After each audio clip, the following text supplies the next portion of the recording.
Hello. So, I am someone that's always been a medical mystery. Um, I started getting sick in 2007 after a doctor's mistake. And where I'm at right now. So, I had a surgical thing 2 days ago.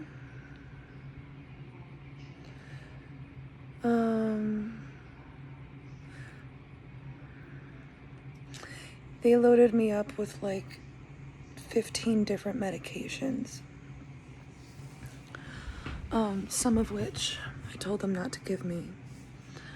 And what I noticed is when you're in a hospital setting, they will do anything to fill their pockets more. Like when they were numbing my hand to give me an IV. Really? Come on now. I'm not afraid of needles. That's just one thing I'm talking about here, but they gave me fentanyl. Sorry, my skin is like really dry right here. My bad. I look like shit, but that's okay. I don't care. There was no need for fentanyl because I wasn't getting cut open and I wasn't going to be having like pain from this procedure. So, the fuck?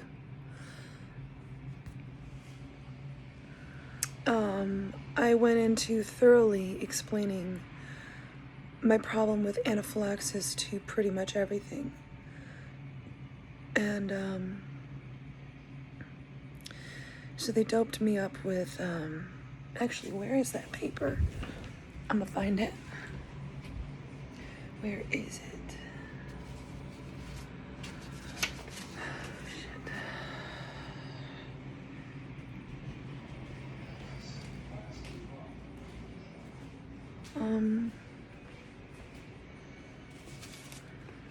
Oh, it's gone now. I don't know, but there's a whole list of medications I told my mom to write down so that I'd know what I was allergic to and what I'm not. They gave me this, one of the heaviest steroids that there is. Actually, I think it's the most crazy steroid ever. And a bunch of Benadryl, and at least they kind of prepped me, sort of, in case of anaphylaxis, but I'm someone that isn't supposed to have steroids. And they gave me the worst one, so that's awesome. I didn't sleep for 2 days. I was hallucinating, having brain tics and like seizure activity happening after I got home. Of course, I'm not going to tell a doctor that because they're just going to think I'm making it up like everything else. So they gave me, they put me fully under. When I came out of it, I almost went to a walk-in clinic because I thought that I thought they sprained my jaw. Right here was like purple and swollen, and I couldn't open my mouth. Okay, to make a long story short,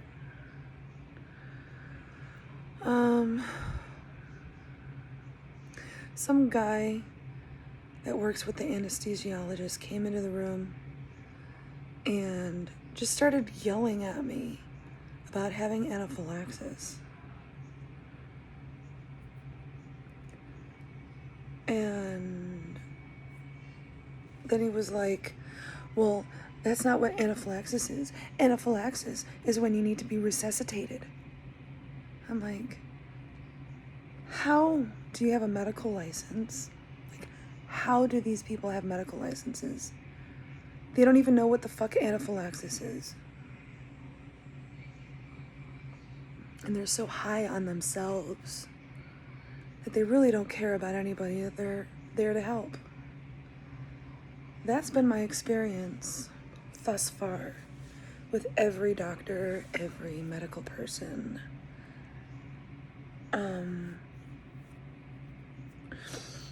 So why did I get this procedure? Okay, it was a ureter, some scope in my urethra. So they can look at my bladder and my kidneys and everything, because my urine work is fucked up. I'm bleeding internally from somewhere. My blood work is all fucked up. And they didn't find anything except for a birth defect where I have 2 drainage tubes coming from my kidney when I'm supposed to have 1. But my great-grandmother had 3 kidneys, so that would make sense. That's like having like an extra toe, but it's inside. I don't know if that's a bad thing or not to have. I don't think so. I wouldn't think so. I think that's probably more beneficial, actually, but what else is wrong with me, right? So,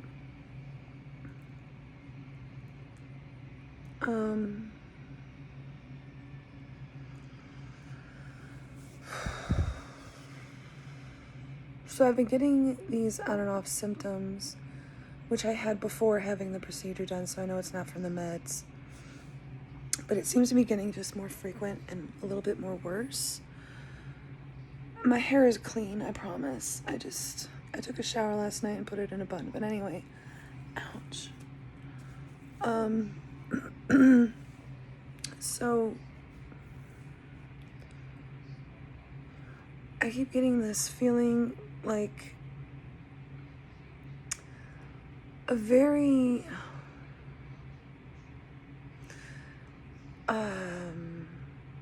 you know, if you have a pain and it's like,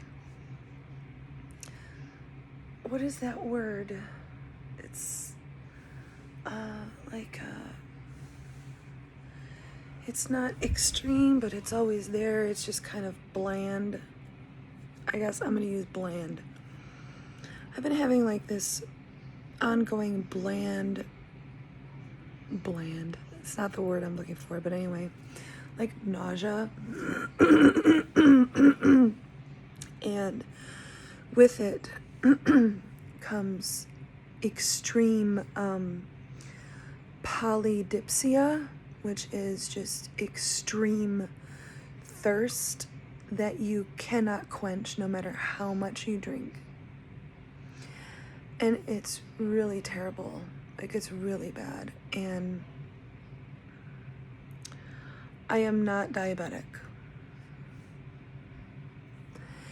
And I've been having a problem where I suddenly have like ketones go sky, like off the charts high. I don't know. They told me it's off the charts. I don't really know what's off the charts. They could have just said that. I don't know.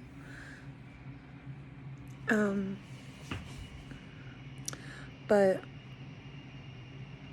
and then there has been like twice where I woke up in the morning and my blood sugar was really high.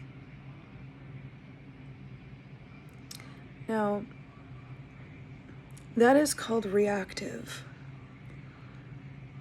hyperglycemia. That does not mean that you have diabetes. That means that your body is reacting.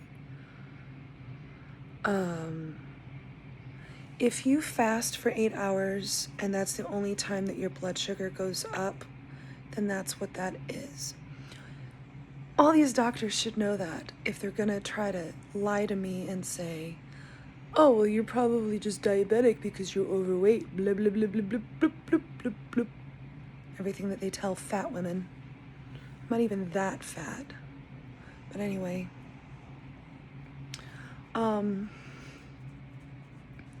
I'm not a diabetic. And I test my blood sugar around the clock now just to be on the safe side. My blood sugar after eating today was 97. It's a little low, actually. But, so I also have pain on my right under my breast on my left side. And it goes all the way to my side. That's my pancreas. Now, pancreas, that would make sense with the ketones and the blood sugar thing and even the excessive thirst and the ketone problem. All of that shit. How come I know that? Why do I know that without a medical degree? But these doctors don't have a fucking clue. And if you try to say, well, maybe it's this, if you even hint, they act like you're trying to one-up them or steal their medical license or something, like, because their own heads are so far up their own asses. They worship themselves to such a degree that they're impossible. It's impossible for them to learn anything about anything. That's just facts. But anyway, so I'm sitting here. Now, I discovered something recently. Okay, so this is gonna sound a little bit off track for a second, but so I've been a medium since I was born. Okay, I stopped doing it. Stopped doing all that shit, but I went to my urology appointment and there was this nurse there. And she was doing blood pressure on me and I'm sitting there like I was picking up a whole bunch of stuff on her. And I had to say something. So I did. And anyway, we had this like hour and a half long conversation and I connected her to her dead sister and I was very precise on how she died, who was there, what was happening, little things she liked. The inside of their house, I knew everything about that. I knew about their lizard in their tank. I knew about the door that was taken off the hinges. I knew about the wall of windows. I mean, I was just on. I was on.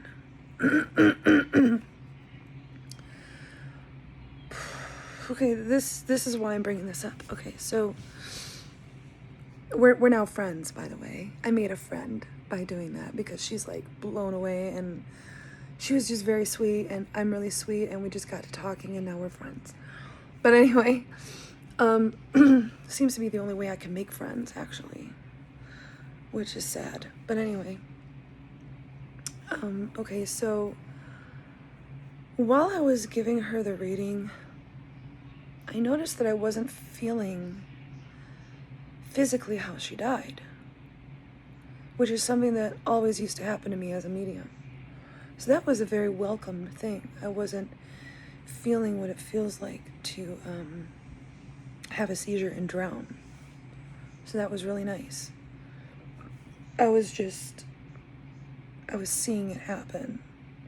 So that was different. Well, she was kind of showing me visions of what happened. So that was a little different for me, which was awesome. But anyway, so I'm a medium, whether I choose to practice it or not. People don't have to believe me. I don't care, honestly, either way. Because I understand why someone would think that's nuts. So I get it. It's fine.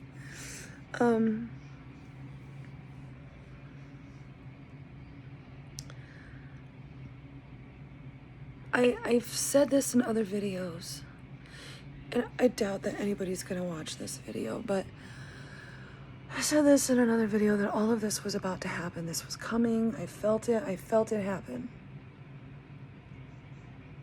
in my body. Something just stopped. It just shut off. And I knew that there was a shit storm about to happen, and sure enough, it wasn't a physical sensation that I was feeling. it was just pure intuition. I could tell that it happened. And ever since then, I've just been feeling more and more disconnected to this world. And I am afraid to admit what I think that is as a medium. Like, I'm sitting here today and I'm just like, my body is not right. I'm shaking, like, internally. Like, I don't feel good. I mean, I haven't felt good in years, but this is a little bit different. I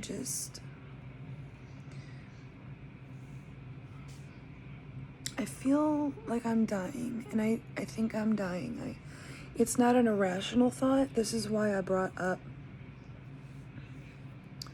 my medium thing, because when you just know, and I can just tell that my body's giving up. I can tell. And my soul is just sort of like letting go of things. It's so weird, and I'm not conscious of it. It's just happening. It just like, and I want to be wrong so bad, but I'm not usually ever wrong, so that really sucks. And that's really sad, because I really, really, really want to stay and fight this. I feel like I need to go through this and beat it so that I can help others, because nobody should have to go through this for this long. That's why I want to stay.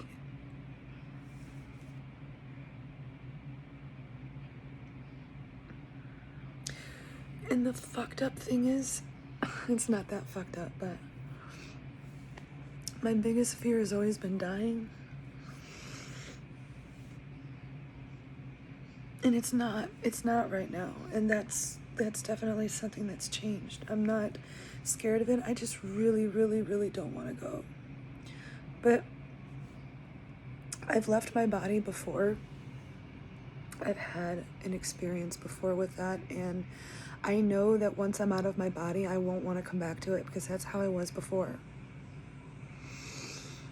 But it's just like, there's so much I can be doing right now to fix this and to fix it for other people. That's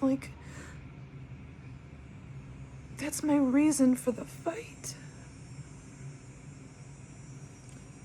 And I almost lost that reason recently. And I feel like it's so hard to just hold on to it. Everything is slipping, and it's just like, I can't talk to anybody about this stuff.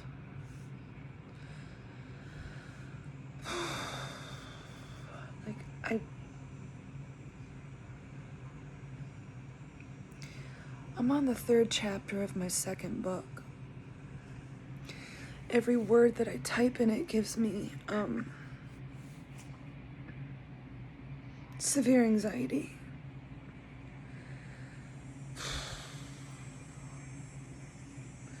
But I feel like I have to keep doing it and suffer through it, because if I don't get this book done, then I need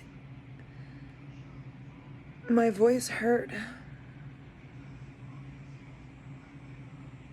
My story with this needs to be told. I have a lot of stories, but this one is so important, because it's not just my voice that's being heard through this book. And it's going to be the most honest thing I've ever published. And that's important to me. Like, it's gonna be very raw. It's important to me, and it's important to every other sufferer of what I'm going through. And I really want to stick around for that because, and I'm just bearing it. Every word I write, I am shaking like a fucking leaf.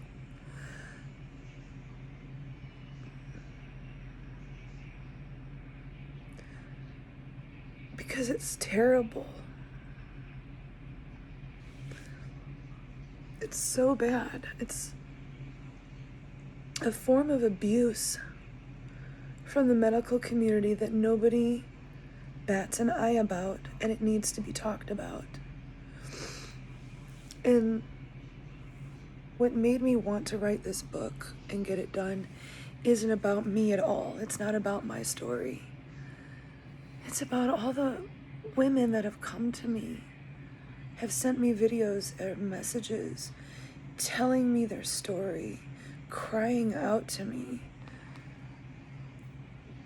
begging for me to give them advice, begging for me to help them through this, because there is so much abuse from the medical community. And it's not being talked about at all. And it's going to be a very controversial book because it's the truth. And some people aren't going to want to see the truth. It's just like when people are on Facebook and they see someone battling cancer or something, and they don't stop to watch what they're saying or just look at their video or anything. They just scroll on by because they just don't want to deal with the negativity, which I understand. But this needs to be addressed.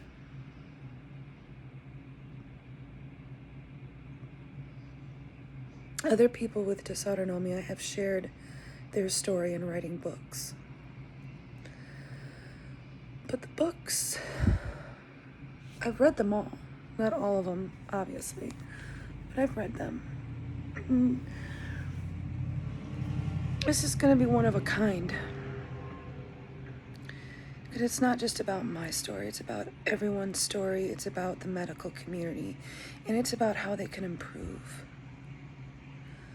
how they can become what they're striving to be. There's a lot of conditions where you must hold the patient at the highest place you can because they're the only experts. And that is not an ego trip talking, that is just a fact. Too many of us are being killed by medical people or just allowed to die after being neglected because they don't take the patient seriously when they are the experts and the only ones that can help fix the situation. When we know the problem, we know a lot of the fixes for the problem, we just don't have the tools. And that's where we need doctors.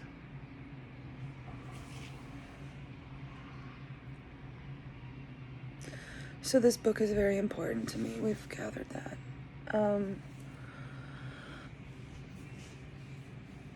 If I do die before I'm able to publish this book, I still really want someone to tell my story. Like, I need that, and I need them to share my story and the next person's story and compile it all into one grand book along with the medical stuff, medical journals, the experts. I need that so bad.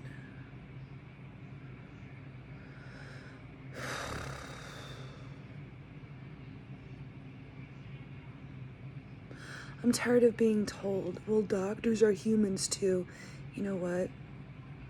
I'm a fucking human too. And so are all of them. And it needs to stop. I have watched too many people actually die at the hands of doctors with this condition because they weren't taken seriously, because they kept being told it was in their heads. I've watched 7 beautiful people die all before they were 28 years old.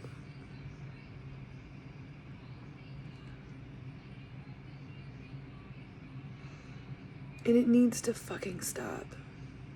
It needs to stop.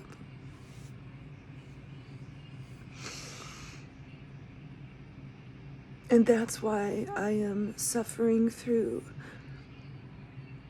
the PTSD and the anxiety to write this book, to get it done, because every single paragraph I write, I start shaking and crying and being very upset. This is my blood, sweat, and tears going into this fucking book. People don't understand. So I need to really finish this. I need to get it done. Because it's very hard for me to go back over things in my mind and tell others about it, to write it down. But see, at the same time, it's benefiting me because I'm getting my voice out. It's coming from here and going out of me. And I think so many of us just need to be validated. Just need to be heard. We need someone to just shut the fuck up and just listen to what we're all saying. Because this is a huge problem for a lot of people.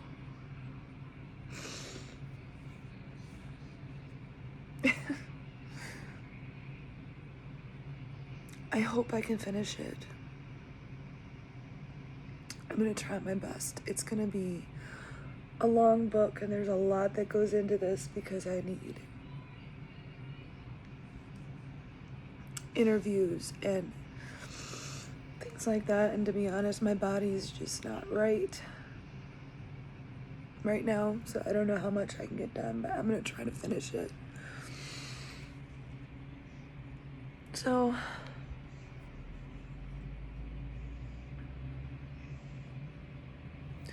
that's that.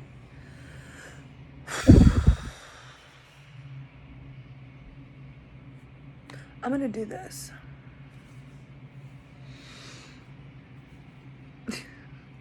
I'm gonna do this.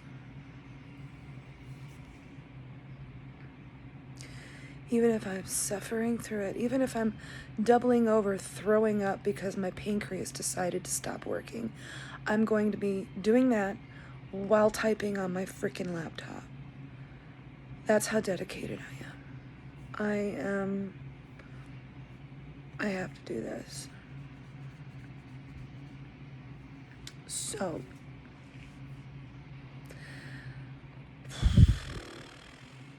here we go. Wish me luck.